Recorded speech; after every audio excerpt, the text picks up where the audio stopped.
Hello students, welcome back. Today we are going to continue our chapter Kings and Chronicles the Mughal Code. As we all know कि नए syllabus के according इसका नाम change होकर क्या हो गया है, the Mughal court reconstructing history through chronicles, right.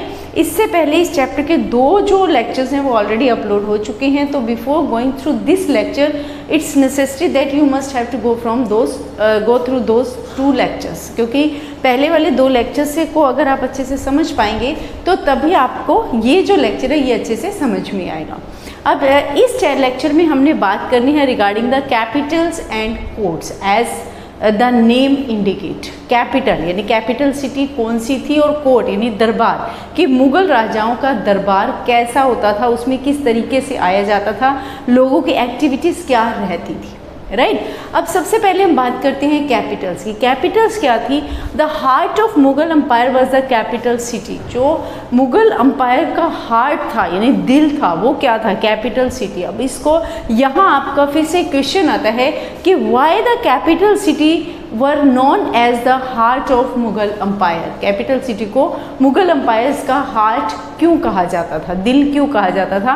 क्योंकि यही वो एक प्लेस था जहाँ से उनकी जितनी भी एक्टिविटीज़ थी वो यही कैपिटल सिटी में ही होती थी. जो कोर्ट होता था वो भी कहाँ होता था? कैपिटल सिटी में. किसी भी तरीके का कोई डिसीजन लिया जाता था तो उसी कोर्ट से लिया जाता था, राइट. इसीलिए ये कहा गया है कि जो कैपिटल सिटी है that was the heart of Mughal empire.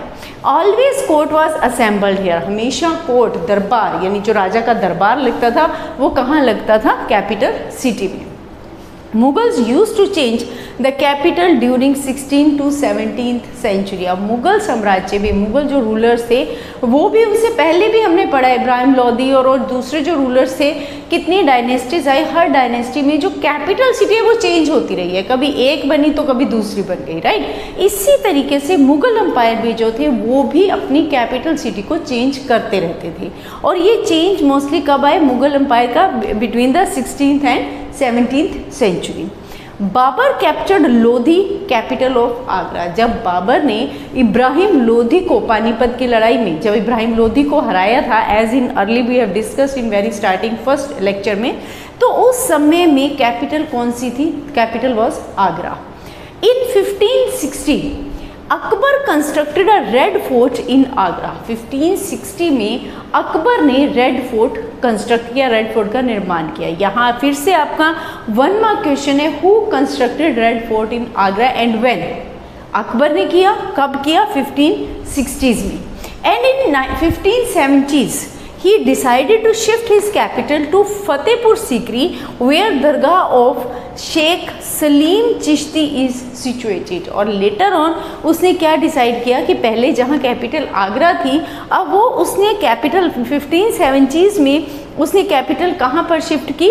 Fatehpur Sikri में. फतेहपुर सीकरी में क्योंकि यहाँ पर सलीम चिश्ती की दरगाह थी, राइट. अब again when Akbar change its capital from Agra to Fatehpur Sikri, तो कब की थी? 1570s में. Who make Fatehpur Sikri as their capital, as his capital? तो कौन आएगा? Akbar, right. And it was constructed by Akbar. ये जो दरगाह थी, दरगाह ऑफ शेख सलीम चिश्ती, किसने बनवाई थी? By the Akbar. Again it's your 1 mark question. अब आप देखते हो कि अभी तक हमने जितना किया है यहाँ पर ऑलमोस्ट हर लाइन जो है that is your 1 mark question, तो उसको उसी अकॉर्डिंगली आपको प्रिपेयर करना है. Then Lahore became the capital city of Mughal empire in 1585. अब 1560 में आगरा थी, 1570s में फतेहपुर सीकरी हुई. देन 1585 में कौन सी कैपिटल सिटी बन गई? लाहौर, राइट, जो कि एट प्रेजेंट कहाँ है? In Pakistan. Agra Lahore. The court army and household transferred from Agra to Shahjahanabad. Shahjahanabad क्या है? दिल्ली का पहला नाम है. पहले दिल्ली किस नाम से जानी जाती थी? शाहजहानाबाद के नाम से. Again it's your 1 mark question. What's the previous name या early name of the Delhi? That was Shahjahanabad. In 1648 as new imperial capital. अब 1648 में मुग़ल ने अपनी कैपिटल किसको बना लिया? दैट वाज शाहजहानाबाद, यानी कि दिल्ली को। आगरा से अब वो कहाँ ट्रांसफ़र हो गए? शाहजहानाबाद में। तो ये सारा क्या है हमारा regarding the capitals of Mughal empire, कि किस तरीके से उस समय में मुग़ल एम्पायर जो थे वो उनकी कैपिटल्स कैसे चेंज होती रहती थी, राइट। अब हम बात करते हैं अब हमारे टॉपिक में नेक्स्ट जो पॉइंट था that was regarding the court. Capitals we have discuss, now we are going to discuss about the court, कि दरबार जो थे वो कैसे चलता था, किस तरीके से लगता था। The Mughal court, the central point of activities and special occasions of Mughal court was the emperor. जो भी राजा होता था वो मेन अट्रैक्शन होता था कोर्ट की। दरबार में चलता किससे था? राजा के आने के बाद उसकी एक्टिविटी को पूरे को कंट्रोल करता था एम्परर, राजा, right. The place of all courtiers were fixed by the emperor. अब जो कर्टियर्स मतलब जो दरबारी होते थे, राजा के जो दरबारी थे, कौन सा कहाँ बैठेगा ये प्लेस डिसाइड कौन करता था? राजा। राजा के द्वारा ये डिसाइड किया जाता था कि कौन सा व्यक्ति कहाँ बैठेगा, कौन सी, जैसे सपोज अगर मान लीजिए ये जैसे ये दरबार है तो ये यहाँ पर अगर राजा का प्लेस है सेंटर में, तो यहाँ जो दरबारी बैठते हैं यहाँ कौन, यहाँ फर्स्ट नंबर पे कौन बैठेगा, सेकंड, थर्ड, इस तरफ कौन कौन लोग बैठेंगे ये डिसाइड किसके द्वारा किया जाता था? By the king, by the emperor, right. And no one, एक बार राजा ने, एम्परर ने जो सीट डिसाइड कर दी जिस भी कर्टियर्स की, जिस भी दरबारी की, तो उसके बाद no one was allowed to change और मूव हिज पोजिशन और टू लीव विदाउट परमिशन। कोई भी कर्टियर, कोई भी दरबारी जो था वो अपना प्लेस, अपनी पोजीशन चेंज नहीं कर सकता था। और एक बार राजा के दरबार में आने के बाद कोई भी व्यक्ति दरबार को छोड़कर भी नहीं जा सकता था, उसे छोड़ने के लिए परमिशन लेनी पड़ती थी। If any violation was noticed, अगर ये देखा जाता था कि किसी ने इस रूल को फॉलो नहीं किया है, उसको वायलेट किया है, तो क्या होता था? Punishment was given on the support, उसी समय उसे सज़ा दी जाती थी। The form of greeting to the emperor pointed out to the individual status. हर व्यक्ति का क्या स्टेटस है, उसमें उसका जो ग्रीटिंग्स थी, जो राजा को नमन करना या राजा को जो स्पेशल प्रेजेंस वो देना, स्पेशल रिगार्ड देना, वो किस पर डिपेंड करता था? वो था कि आपकी स्टेटस क्या है, आप किस से बिलोंग करते हो। क्या आप राजा की फैमिली के हैं, आप मिनिस्टर्स हैं, इम्पॉर्टेंट मिनिस्टर्स हैं, या आम मंत्री हैं, तो आपकी पोजीशन क्या है उसके ऊपर डिपेंड करता था। Deeper adoration represents higher status. जितना आप उनके समीप होते थे उतनी ही ज़्यादा आपका स्टेटस भी ऊंचा होता था। यानी कि जो दरबारी, जैसे महामंत्री होते थे उस समय में, तो जो दरबारी, जो कर्टियर जितना राजा के क्लोज होता था, उसका ओहदा, उसका जो स्टेटस था वो उतना ही ऊंचा होता था। The highest form of submission was सजदा एंड complete prostration। जो राजा को रिगार्ड देने का, यानी कि जब आप दरबार में आ रहे हैं या राजा जब दरबार में आए हैं, तो उस समय में जो राजा को सबमिशन, इनको रिस्पेक्ट देने का सबसे बड़ा तरीका क्या था? क्या किया जाता था? सजदा। सजदा एज वी ऑल नो, कैसे झुककर जो है सलाम करना, दैट इज सजदा। और कंप्लीट प्रोस्ट्रेशन। कंप्लीट प्रोस्ट्रेशन का मतलब क्या है? जमीन पर लेटकर, दंडवत प्रणाम जिसको हम बोलते हैं, कि जमीन पर उल्टा लेट जाना और राजा को प्रणाम करना। Then these were replaced with 4 तस्लीम एंड जमीन बोस under the reign of Shahjahan. अब ये जो सजदा और कंप्लीट प्रोस्ट्रेशन था, जो सजदा करना या जो ज़मीन पर दंडवत प्रणाम करना था, ये प्रथा किसने बदली? शाहजहां ने। शाहजहां ने इसको बदल कर किस में कन्वर्ट कर दिया?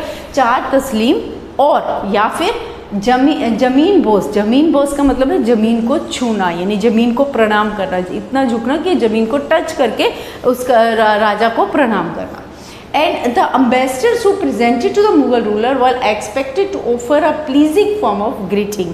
अब जो एम्बेसडर्स आते थे, जो दूत आते थे दूसरे राजा के, जो एक राजा के पास दूसरे राजा का कोई व्यक्ति आता था जिसको दूत बोला जाता है, एम्बेसडर बोला जाता है, तो वो भी जब मुगल रूलर्स के आगे आते थे तो ये उम्मीद की जाती थी कि वो भी उसी तरीके से उन्हें ग्रीटिंग्स देंगे।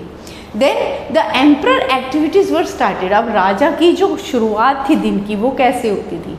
राजा जो एम्परर होता था उसके दिन की शुरुआत सूर्य उदय के साथ होती थी।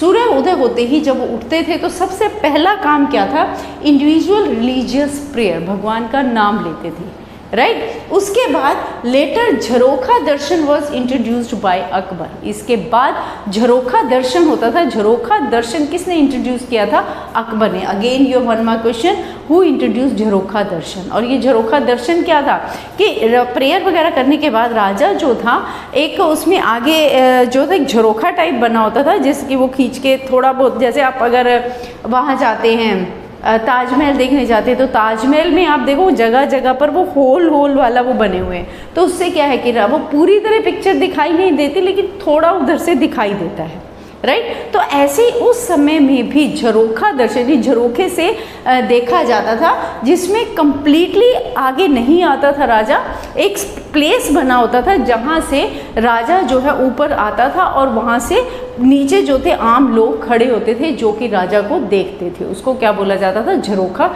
दर्शन। अब ये जो झरोखा दर्शन इंट्रोड्यूस किसने किया था, by the Akbar. It was started with an objective. ये झरोखा दर्शन क्यों शुरू किया गया, इसके पीछे मेन कारण क्या था।